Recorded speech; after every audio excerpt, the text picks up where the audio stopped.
Hello everyone. AG physics by N K channel पर आप सभी का एक बार पुनः स्वागत है। ट्वेल्थ क्लास की फिजिक्स का चैप्टर नंबर 16 जिसका भाग 2 आज अपन पढ़ने वाले हैं। आज अपन चर्चा करेंगे पदार्थों का वर्गीकरण, जिसमें सबसे पहले अपन बेसिक फंडामेंटल्स के आधार पर पदार्थों का वर्गीकरण पढ़ेंगे और उसके बाद में जो पिछले वीडियो में अपन ने ऊर्जा बैंड सिद्धांत पढ़ा था उसके आधार पर पदार्थों का वर्गीकरण पढ़ेंगे। ऊर्जा बैंड सिद्धांत के आधार पर जो पदार्थों का वर्गीकरण है उसको सीखने से पहले मैं आप सबसे अनुरोध करना चाहूंगा कि पार्ट नंबर 1 जो है उसको आप अच्छे से तैयार करें, तभी आपको ये चैप्टर आगे समझ में आएगा। और इस चैप्टर की सबसे बड़ी बात यह है कि अगर आप क्रम से वीडियोस नहीं देखेंगे तो आपको आगे वाला टॉपिक समझ में नहीं आएगा। इसलिए वीडियो नंबर 1 का लिंक है वो नीचे डिस्क्रिप्शन में आप लोगों को मिल जाएगा, वहां जाके आप पहले उसको तैयार करेंगे तो ही आपको ये पार्ट समझ में आएगा। पदार्थों का वर्गीकरण आप सब लोग जानते हैं कि पदार्थों को अपन 3 कैटेगरी में डिवाइड करते हैं, चालक पदार्थ, कुचालक पदार्थ और अर्धचालक। ये आपके लिए नया है। चालक किसे कहते हैं? अब आप लोग अगर ये डेफिनेशन बताते हैं कि सर ऐसे पदार्थ जिनमें विद्युत धारा का प्रवाह होता है उन्हें अपन चालक कहते हैं, तो ये बेटा 10वीं क्लास के लेवल की डेफिनेशन होगी। 12वीं क्लास में आपसे इसकी उम्मीद नहीं की जाती है। तो इन सब के बारे में अपन पहले पढ़ चुके हैं कि चालक पदार्थ वे होते हैं जिनके बाह्य कक्षक के जो इलेक्ट्रॉन हैं, जिन्हें अपन मुक्त इलेक्ट्रॉन कहते हैं, वो बहुत ज्यादा संख्या में उपस्थित होते हैं। यानी कि इन पदार्थों के ऊपर जब बाहर से इलेक्ट्रिक फील्ड लगाया जाएगा तो ये मुक्त इलेक्ट्रॉन गति करने के लिए उपलब्ध होते हैं और इनमें विद्युत धारा का प्रवाह होता है। कुचालक पदार्थों में मुक्त इलेक्ट्रॉन नहीं होते हैं। और अर्धचालक पदार्थ हैं, ये क्या होते हैं इनके बारे में अपन बहुत विस्तार पूर्वक पढ़ेंगे। सबसे पहले कुछ डाटा हैं, यहां पर कुछ आंकड़े हैं जिनको आप लोगों को पढ़ना चाहिए, क्योंकि कई बार ऑब्जेक्टिव प्रश्न जो है वो इस तरह का निकल करके आ जाता है। चलिए शुरू करते हैं। सबसे पहले मैंने यहाँ पे पदार्थों को 3 कैटेगरी चालक, कुचालक और अर्धचालक लिखा है। कॉलम बना करके अपन लिखेंगे तो तुलनात्मक अध्ययन हो पाएगा और अपन अच्छे से समझ पाएंगे। सबसे पहला पॉइंट जो है वो मैंने यहाँ पे लिखा है इनकी प्रतिरोधकता। प्रतिरोधकता क्या होती है? यानी मुक्त इलेक्ट्रॉनों के प्रवाह में अवरोध उत्पन्न करने का जो गुण होता है उसे अपन प्रतिरोधकता कहते हैं। तो सर हम जानते हैं कि चालक पदार्थों में तो इलेक्ट्रॉनों के प्रवाह में अवरोध न के बराबर होता है, या फिर अपन कह सकते हैं बहुत कम होता है। कुचालक पदार्थों में बहुत ज्यादा होता है और अर्धचालक पदार्थों में इन दोनों के बीच में होता है। तो इनके डाटा यहाँ पे है कि प्रतिरोधकता का जो मान है वो चालक पदार्थों में बहुत कम, कितना कम, 10 की पावर -2 ओम मीटर से लेकर के 10 की पावर -8 ओम मीटर प्रतिरोधकता का मात्रक क्या होता है? ओम मीटर होता है। तो ये डाटा आपको याद करना है। कुचालक पदार्थों की बात करें तो कुचालक पदार्थों में तो प्रतिरोध बहुत ज्यादा होता है और प्रतिरोध का जो गुण है वो प्रतिरोधकता की वजह से आता है। तो प्रतिरोधकता बहुत ज्यादा, कितनी? 10 की पावर 11 ओम मीटर से लेकर के 10 की पावर 19 ओम मीटर तक होती है। और कुचालक पदार्थों में बहुत कम भी और बहुत ज्यादा भी।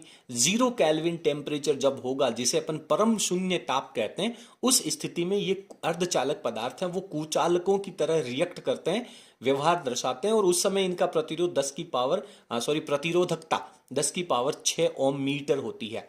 और यदि इनको कमरे के टेम्परेचर ले जाया जाए तो अपन आगे विस्तार पूर्वक पढ़ेंगे कि संयोजी बैंड के जो इलेक्ट्रॉन हैं वो चालन बैंड में चले जाएंगे ऊर्जा प्राप्त करके, क्योंकि इनके लिए वर्जित ऊर्जा अंतराल का मान लगभग 1 इलेक्ट्रॉन वोल्ट कोटि का होता है। तो कमरे के टेम्परेचर पर उन इलेक्ट्रॉनों को, जो संयोजी बैंड के इलेक्ट्रॉन हैं, उनको इतनी ऊर्जा मिल जाती है कि वो चालन बैंड में चले जाते हैं और उनकी प्रतिरोधकता बहुत कम हो जाती है, 10 की पावर -5 ओम मीटर हो जाती है। तो ये कुछ डाटा हैं जो ऑब्जेक्टिव प्रश्नों में या फिर कॉलम मिलाने वाले प्रश्नों में आ सकते हैं। अब प्रतिरोधकता पढ़ने के बाद में अपन पढ़ेंगे चालकता। और आप बहुत अच्छे से जानते हैं कि सर चालकता जो होती है वो प्रतिरोधकता की जस्ट व्युत्क्रम होती है। तो अगर प्रतिरोधकता के आंकड़े आपको याद हो गए तो चालकता करते समय केवल इनकी जो पावर जो प्लस में है वहां माइनस, और जहां माइनस में है वहां प्लस कर देनी है, बाकी डाटा सेम रहेंगे। तो यहां पे अपन ने चालकता लिखी है। तो चालक पदार्थों की चालकता तो बहुत ज्यादा होती है, कितनी? 10 की पावर 2 से, देखिए -2 है वो 2 में बदल गया, क्योंकि चालकता है वो प्रतिरोधकता की व्युत्क्रम होती है। और 10 की पावर -8 से 10 की पावर 8 मीटर में बदल गया। और मात्रक क्या लगेगा? ओम मीटर का इनवर्स लगेगा।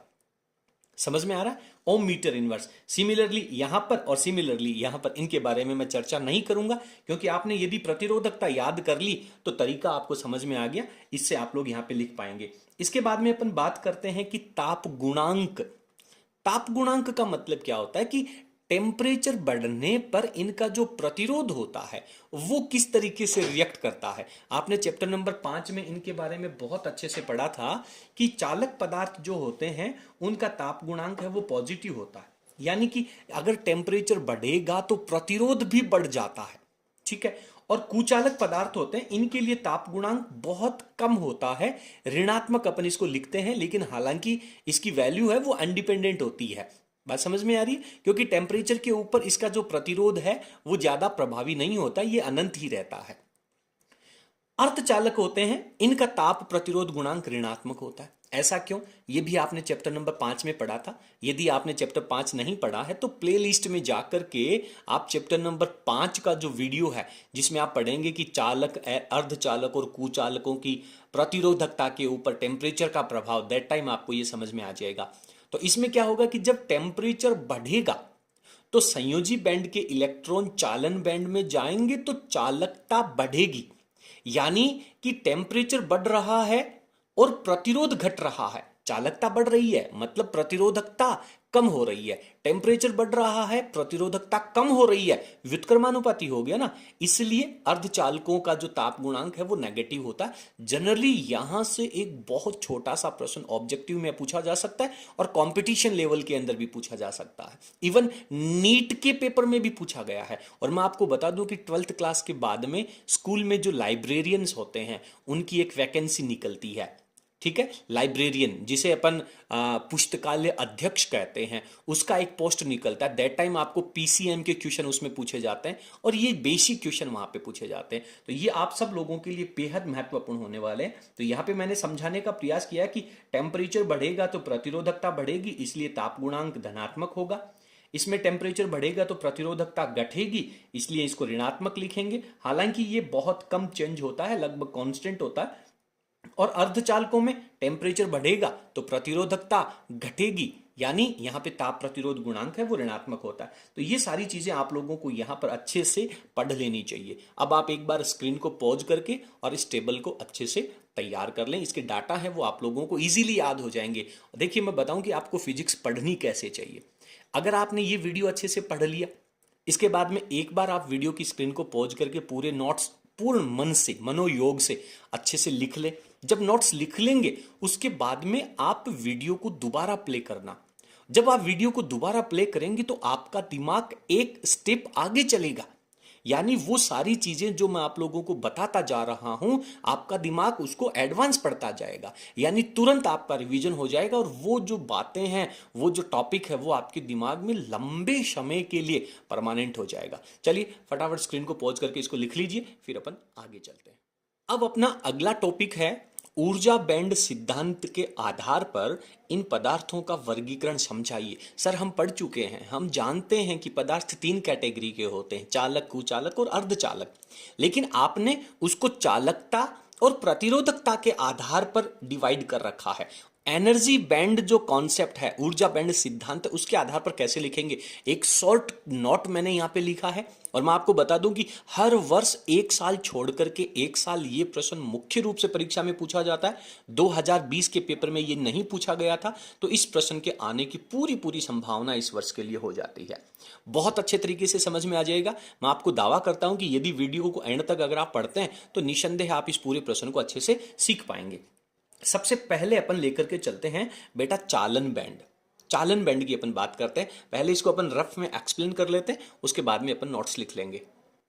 देखिए क्या होता है कि कोई भी जो पदार्थ होता है उसका जो परमाणु है, उसमें अपन ने कल पढ़ा था, पिछले वीडियो में पढ़ा था कि सर अंदर वाला जो कक्षक है उसे अपन संयोजी बैंड कहते हैं और बाहर वाला जो कक्षक होता है उसे अपन चालन बैंड कहते हैं। और इन दोनों के बीच में यहां पे एक गैप होता है जिसे अपन वर्जित ऊर्जा अंतराल कहते हैं, डेल्टा ईजी अपन जिसे कहते हैं। ये चालन बैंड है वो या तो इसे मैं लिख देता हूं ईसी यानी कंडक्शन बैंड, और इसे लिख देता हूं मैं ईवी यानी वैलेंस बैंड, संयोजी बैंड। तो ये जो बैंड है वो मुख्य रूप से या तो खाली होता है या आंशिक रूप से भरा होता है, और ये जो बैंड है वो या तो पूर्ण भरा होता है या खाली होता है। तो चालक पदार्थों में क्या होता है, देखिए बेटा मैं आपको एक बात क्लियर कर दूं कि चालकों में ऐसी कोई बनावट नहीं होती है। ये केवल इनको समझने के लिए वैज्ञानिकों ने अपने सिद्धांत दिए हैं, ऐसी कोई संरचना नहीं होती है। देखिए क्या होता है, तो वैज्ञानिक कहते हैं कि सर चालन बैंड और संयोजी बैंड तो होगा, ठीक है, तो विद्युत धारा के प्रवाह के लिए इस चालन बैंड में इलेक्ट्रॉन होने बहुत जरूरी है। और वर्जित ऊर्जा अंतराल चालक पदार्थों में तो चालन बैंड में इलेक्ट्रॉन बहुत सारे रहते हैं, बेफालतू ही पड़े रहते हैं, मतलब बिना आवश्यकता के पड़े रहते हैं। जब भी आप इलेक्ट्रिक फील्ड लगाएंगे तो वो गति करने लग जाएंगे, उसके लिए आपको टेम्परेचर की, एनर्जी की जरूरत नहीं है। तो सर संयोजी बैंड के इलेक्ट्रॉन चालन बैंड में जाएंगे कैसे? तो वैज्ञानिक कहते हैं कि सर ये जो संयोजी बैंड है वो चालक पदार्थों का बहुत फैला हुआ होता है, यहां तक आपका संयोजी बैंड होता है। और चालन बैंड जो ऊपर था वो चालन बैंड थोड़ा सा नीचे तक होता है, यहां तक, ये यहां तक होता है। देखिए तो यहां पे मैं लिखता हूं कि ये होता है आपका संयोजी बैंड। बात को समझने का प्रयास करना, ऐसी कोई बनावट नहीं है, केवल वैज्ञानिकों ने समझाने का प्रयास किया है। और ये जो इतना होता है ये होता है चालन बैंड। अब सर हम एक बात तो बहुत अच्छे से जानते हैं कि ये संयोजी बैंड अगर है तो संयोजी बैंड में कुछ तो इलेक्ट्रॉन होंगे, कभी पूरा का पूरा तो खाली नहीं होगा। और जो चालन बैंड है वो खाली भी हो सकता है और अधूरा भरा भी हो सकता है। तो वैज्ञानिक कहते हैं कि भाई चालक पदार्थों के अंदर संयोजी बैंड और चालन बैंड थोड़े से एक दूसरे के ऊपर ओवरलेप रहते हैं, एक दूसरे के ऊपर रहते हैं। मान लीजिए कि ये आपका संयोजी बैंड है और ये आपका चालन बैंड है, तो इनके बीच में गैप ना होकर के ये दोनों एक दूसरे के ऊपर इस तरह से आच्छादित रहते हैं। तो संयोजी बैंड के जो इलेक्ट्रॉन होंगे वो चालन बैंड में ऑटोमेटिक मान लिए जाते हैं, यानी उनको चालन बैंड में जाने के लिए ऊर्जा की आवश्यकता नहीं होती है। केवल इतना सा सिद्धांत है।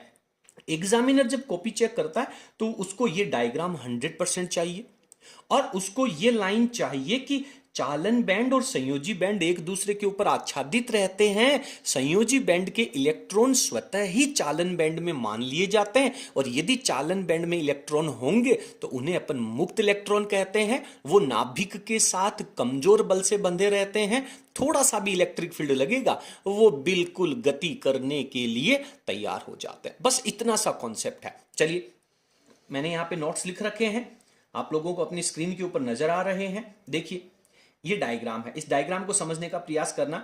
ये मैंने यहां से लेकर के यहां तक ये संयोजी बैंड लिखा है, यहां नीचे से लेकर के यहां तक, और ऊपर से लेकर के यहां तक रेड लाइन से मैंने चालन बैंड को दिखाया है। तो संयोजी बैंड और चालन बैंड का कुछ हिस्सा एक दूसरे के ऊपर ओवरलेप रहता है, यह आपको लिखना होगा। और यदि ओवरलेप रहता है तो सर इसमें तो वर्जित ऊर्जा अंतराल तो आया ही नहीं। और बेटा आया नहीं तो कोई धिंगाना थोड़ी है, अरे नहीं आया तो नहीं आया यार, तुम्हें से कोई जबरदस्ती थोड़ी है, नहीं आया तो एनर्जी गैप कितना होगा? चालक पदार्थों के लिए वर्जित ऊर्जा अंतराल का मान कितना होता है? तो इसके लिए अपन लिख देंगे कि सर वर्जित ऊर्जा अंतराल 0 होता है। अब देखिए मैंने बहुत छोटी सी 2 लाइनें लिखी हैं, प्यारी सी लाइनें लिखी हैं, एक बार अच्छे से ठंडे दिमाग से पढ़ लेना, उसके बाद में स्क्रीन को पॉज करके नोट्स में लिख लेना, और उसके बाद में जब टॉपिक पूरा हो जाए, वीडियो पूरा हो जाए, तो एक बार और प्ले करके, आप प्ले करते समय आपको ऐसा लगेगा कि सर बोरिंग हो रहा, अब तो हम मास्टर हो गए हैं फिजिक्स के, अरे इलेक्ट्रॉनिक्स तो हमारी बहुत अच्छे से तैयार है। तो आप एक काम कर सकते हैं, अपना टाइम बचाने के लिए आप वीडियो की जो स्पीड है उसको 1.25 में फिक्स कर लेते हैं। आप ऊपर जो आपको यहाँ पे 3 डॉट्स नजर आ रहे हैं इनके ऊपर आप देखेंगे तो आपको एक स्पीड का ऑप्शन नजर आएगा, उस स्पीड में 1.25 को सिलेक्ट करेंगे तो बहुत स्पीडली आवाज आएगी आपको, ठीक है। तो मैंने यहां पे लिखा है वे ठोस पदार्थ जिनमें चालन बैंड एवं संयोजी बैंड अतिव्यापित रहते हैं, एक दूसरे के ऊपर ओवरलेप रहते हैं। एग्जामिनर को इतना मिल गया, टक उसने सही का चिन्ह लगाया, डायग्राम देखा, सही का चिन्ह लगाया, 1 नंबर, 1 नंबर का है तो 1 नंबर, 2 नंबर का तो हो ही नहीं सकता ना, इतना सही थोड़ी होगा यार 2 नंबर का। 2 नंबर में तो कुचालक पदार्थ या अर्धचालक पदार्थ भी पूछेगा, एक प्रकार का पदार्थ की व्याख्या है वो 1 नंबर की, ठीक है। तो यहां पे एग्जामिनर आपको 1 नंबर दे देगा, बस इतनी सी बात चाहिए। तो वे पदार्थ जिनमें चालन बैंड एवं संयोजी बैंड दोनों एक दूसरे के ऊपर ओवरलैप रहते हैं, यानी इनका कोई गैप नहीं है, ये दोस्त होते हैं। एक की जेब में पैसा है तो वो दूसरे का है, दूसरे की जेब में पैसा है तो वो पहले का है। अब चालन बैंड की जेब में तो पैसा होना ही नहीं है, पैसा किसकी जेब में होगा, इलेक्ट्रॉन किसकी जेब में होंगे, संयोजी बैंड के। और चालन बैंड उसको बुला लेता है, एकदम प्यारा सा दोस्त बना लेता है, भाई तेरी चीज मेरी चीज। बात समझ में आ रही है, तेरी बहन मेरी बहन, बस इतना सा है, इसके आगे नहीं। ठीक है, तो तथा जिनमें अंतिम ऊर्जा बैंड अधूरे भरे रहते हैं, तथा ये जो अंतिम ऊर्जा बैंड है ये अधूरे रहते हैं, पूरे नहीं होते। पूरे क्यों नहीं होते, क्योंकि संयोजी बैंड के इलेक्ट्रॉन इसमें माने गए हैं, इस चालन बैंड का हिस्सा तो खाली रहेगा। एग्जाम्पल में क्या क्या है, सोडियम है, तांबा है, चांदी है, एटसेट्रा। कमरे के ताप पर इलेक्ट्रॉन ऊर्जा ग्रहण कर उसी बैंड के उच्च तलों में आ जाते हैं। क्या होगा, टेम्परेचर बढ़ेगा तो इलेक्ट्रॉन तो ऊर्जा ग्रहण करके बाह्य कक्षक में जाएंगे। तो कौन से कक्षक में जाएंगे, आपने ऊर्जा बैंड सिद्धांत में पढ़ा है कि ऊर्जा बैंड जो होता है वो बहुत सारे ऊर्जा स्तरों का समूह होता है। तो यदि इलेक्ट्रॉन इस संयोजी बैंड में है और वो इस नीचे वाले कक्षक में है, तो जब इसे कमरे के टेम्परेचर पर एनर्जी मिलेगी तो वो यहां से चल करके चालन बैंड में आ जाता है। बाह्य विद्युत क्षेत्र में इलेक्ट्रॉन गतिमान होकर विद्युत का चालन करते हैं। जब तक इलेक्ट्रिक फील्ड नहीं लगेगा तब तक कोई विद्युत धारा नहीं बहेगी। मेरी बात को अच्छे से सुन लेना, चालक पदार्थों में इलेक्ट्रॉन होते हैं, इलेक्ट्रॉन तो हमेशा गतिमान रहते हैं। तो फिर भाई तार का पड़ा हुआ टुकड़ा उसको जाके छुओगे तो करंट थोड़ी मारेगा, झटका थोड़ी मारेगा।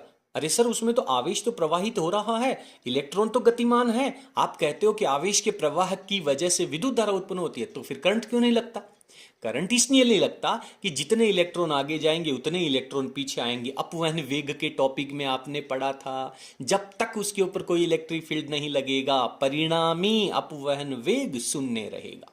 ठीक है, तो इतनी सी बातें आप वीडियो की स्क्रीन को पॉज कर लें और अच्छे से लिख लें, अपने नोट्स में लिख लें, समझ लें। उम्मीद करता हूं कि आपको पूरा टॉपिक अच्छे से समझ में आ गया होगा। आगे 2 प्रकार के पदार्थों का और वर्गीकरण करना है, उसको भी अपन अच्छे से सीखेंगे। यदि आपको वीडियो पसंद आए तो प्लीज़ आप वीडियो को लाइक करें और थोड़ी सी जिम्मेदारी समझ करके इसे अपने सभी मित्रों के साथ शेयर जरूर करें। अगर आपका थोड़ा सा सपोर्ट रहेगा तो हमें भी मोटिवेशन मिलेगा और हम आगे 12th क्लास का तो ये लास्ट चैप्टर है, आप लोग 12th क्लास पास करके निकल जाओगे तो आपको आगे भी फिजिक्स की जो आप में से बहुत सारे स्टूडेंट एयरफोर्स नेवी की तैयारी करेंगे, एनडीए की तैयारी भी करेंगे, नीट की तैयारी भी करेंगे और अदर कॉम्पिटिटिव एग्जाम्स के अंदर भी जाएंगे। मैं हमेशा आपके साथ रहूंगा जब तक आप अपने जीवन में सक्सेसफुल नहीं हो जाते हैं। मैं सिर्फ इतना चाहता हूं कि जो परेशानियां मैंने मेरे जीवन में देखी हैं कम से कम आप उन परेशानियों से दूर रहें। चलिए, इसके बाद में अपना दूसरा टॉपिक आता है कुचालक पदार्थ। तो ऊर्जा बैंड सिद्धांत के आधार पर कुचालक पदार्थों का वर्गीकरण और पढ़ेंगे। तो अभी आपने पढ़ा कि सर हमारे पास एक संयोजी बैंड होता है और एक उसके ऊपर चालन बैंड होता है। इन दोनों के बीच में ये जो गैप है, इस गैप के आधार पर ही अपन बात कह पाएंगे कि कौन सा पदार्थ चालक होगा या कुचालक होगा या अर्धचालक होगा। तो चालकों के अंदर क्या होता है, जो संयोजी बैंड और चालन बैंड होते हैं वो एक दूसरे के ऊपर अतिव्यापित रहते हैं। लेकिन कुचालकों की यदि अपन बात करेंगे तो ये जो एनर्जी गैप है इसकी वैल्यू जो है वो आपके पास 3 इलेक्ट्रॉन वोल्ट से ज्यादा होगी। यानी सामान्य परिस्थितियों में या बहुत ज्यादा टेम्परेचर इंक्रीज करने पर भी चालन जो संयोजी बैंड के इलेक्ट्रॉन हैं वो चालन बैंड में नहीं जा पाएंगे और इनके अंदर जो चालन बैंड है वो पूरी तरह से रिक्त होता है और संयोजी बैंड है वो पूरी तरह से भरा होता है। यानी कि अगर संयोजी बैंड अर्ध पूरित होता या आंशिक पूरित होता तो उसके इलेक्ट्रॉन ऊर्जा पाकर के इस बैंड के अंदर ऊपर वाले ऊर्जा स्तरों में जा सकते थे। लेकिन ये पूरा का पूरा भरा हुआ है, कोई खाली स्पेस नहीं है और चालन बैंड पूरा का पूरा खाली है और इनके बीच का जो गैप है वो आपका 3 इलेक्ट्रॉन वोल्ट से अधिक होता है। बस इतनी सी कहानी एग्जामिनर को चाहिए होती है और इसी के आधार पर आप लोगों के नंबर मिलते हैं। इसमें आपको डायग्राम भी बनाना है और इसकी कहानी भी लिखनी है। तो यहां पर मैंने इसको बहुत अच्छे तरीके से लिखने का प्रयास किया है। देखिए क्या कह रहा है, वे पदार्थ जिनमें संयोजी बैंड तथा चालन बैंड के मध्य, संयोजी बैंड नीचे होगा चालन बैंड ऊपर होगा, उनके बीच में मध्य स्थित वर्जित ऊर्जा अंतराल है वो अत्यधिक होता है। कितना होता है, 3 इलेक्ट्रॉन वोल्ट से लेकर के 7 इलेक्ट्रॉन वोल्ट तक होता है। मिनिमम 3 इलेक्ट्रॉन वोल्ट और अधिकतम 7 इलेक्ट्रॉन वोल्ट, तो बहुत ज्यादा एनर्जी गैप होता है। यहां पे डायग्राम भी दिखाया, ये संयोजी बैंड है, ये ऊपर चालन बैंड है, और इनके बीच का जो गैप है वो 3 इलेक्ट्रॉन वोल्ट से ज्यादा होता है। यानी कि संयोजी बैंड का इलेक्ट्रॉन ऊर्जा प्राप्त करके चालन बैंड में नहीं जा पाता। क्लियर है? इसे पूरा भरा हुआ दिखाना और इसे रिक्त दिखाना है। कुछ महत्वपूर्ण तथ्य भी मैंने यहाँ पे लिखे हैं। चालन बैंड है वो पूरा खाली होगा, संयोजी बैंड है वो पूरा भरा हुआ होगा, और सामान्य टेम्परेचर के ऊपर कोई भी इलेक्ट्रॉन वैलेंस बैंड से चालन बैंड में नहीं जा पाता। सामान्य टेम्परेचर पे क्या, किसी भी टेम्परेचर के ऊपर नहीं जा पाता है। तो एग्जाम्पल की बात करें तो लकड़ी है, कांच है, एबोनाइट है, एंड हीरा है, डायमंड जो है, डायमंड जो है वो उसे सबसे बड़ा कुचालक कहा जाता है। तो ये आप लोगों को कुचालक के वर्गीकरण में या इनकी व्याख्या के अंदर आप लोगों को परीक्षा में लिखना होगा। एक बार स्क्रीन को पॉज करके और पहले उतार लें, फिर आगे चलते हैं। अब इसके बाद में ऊर्जा बैंड सिद्धांत के आधार पर पदार्थों के वर्गीकरण का जो तीसरा पार्ट है, जिसे अपन सबसे मुख्य मान रहे हैं, क्योंकि इस पूरे चैप्टर में इन्हीं के बारे में अध्ययन करना, जिन्हें अपन अर्धचालक कहते हैं। तो अर्धचालकों के अंदर क्या होगा, जो वर्जित ऊर्जा अंतराल है वो गैप थोड़ा सा कम हो जाएगा कुचालकों की अपेक्षा।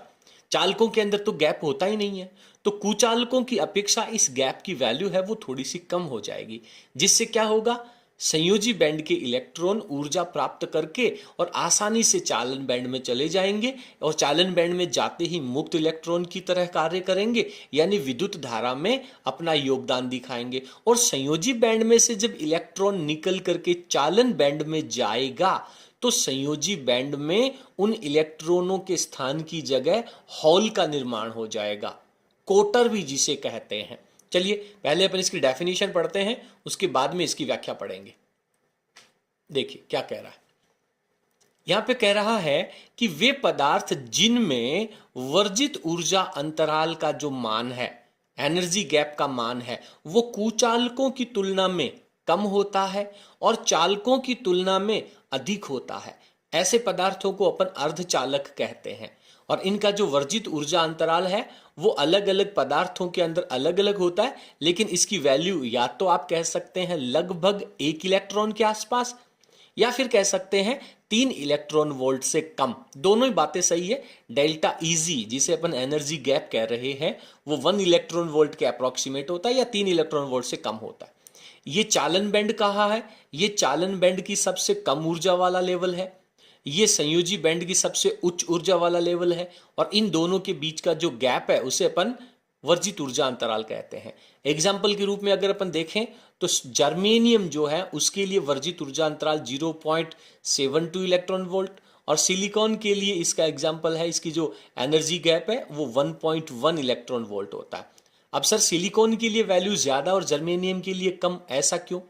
देखिए सिलिकॉन का जो परमाणु क्रमांक है वो जर्मेनियम की तुलना में कम होता है, यानी सिलिकॉन की जो इलेक्ट्रॉन है वो नाभिक के साथ ज्यादा आकर्षण बल से बंधे होते हैं, और उनको यदि आप आउटर कक्षक में, बाह्य कक्षक में ले जाना चाहते हैं तो आपको ज्यादा एनर्जी देनी पड़ेगी।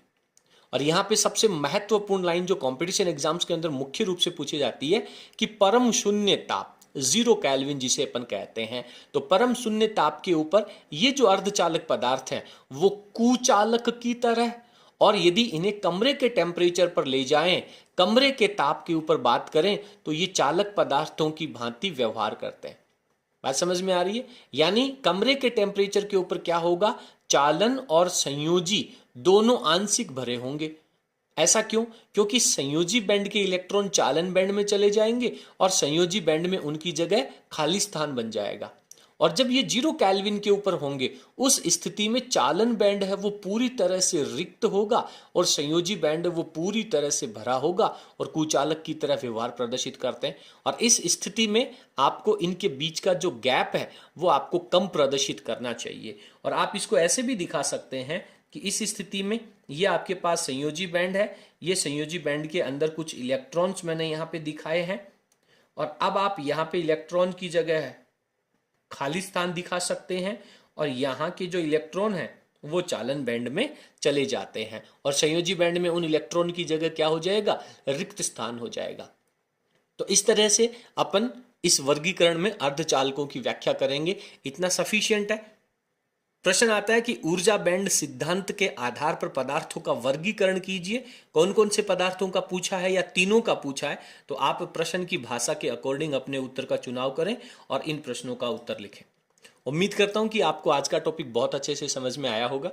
यदि आपको हमारा वीडियो पसंद आया हो तो प्लीज़ आप इसे लाइक करें और इसे अपने सभी फ्रेंड्स के साथ शेयर करें। बहुत बहुत धन्यवाद। Thank you.